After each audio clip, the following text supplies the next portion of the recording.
Հասնությունը համակարգային խնդիրների մասին է խոսքը, այսինքն խնդիրներ, որոնք գրեթե բոլոր հաստատություններում կան, ի սկզբանե, եթե խոսեմ այս թեմայից, պետք է առաջին հերթին արձանագրեմ, որ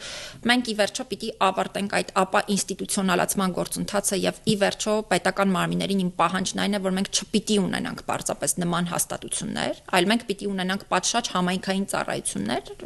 եւ նորմալ տրամաբանությամբ իրականացնենք այդ թվում հաշմանդամություն ունեցող անձանց իրավունքների երաշխավորումը, որովհետեւ օրինակ եթե հիմա նույն դիտարկենք այս հաստատությունը, այստեղ բացի երեխաներից նաեւ չափահաս բազմաթիվ մարդիկ կան եւ սա ընդհանրապես չի համապատասխանում ոլորտին առնչվող բոլոր հնարավոր ստանդարտներին։ Խնդիրները իհարկե համակարգային բնույթի գրեթե բոլոր հաստատություններում բազմաթիվ են, որովհետև սկսած ֆիզիկական միջավայրի մատչելիությունից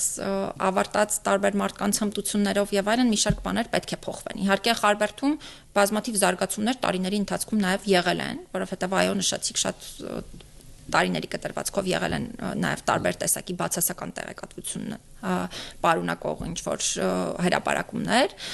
զարգացումներ ակնհայտորեն կան, բայց միևնույն է խնդիրները շարունակում են պահպանվել ու սրանց լուծման ուղղությամբ պետք է միանշանակ շատ լուրջ քայլեր ձեռնարկել։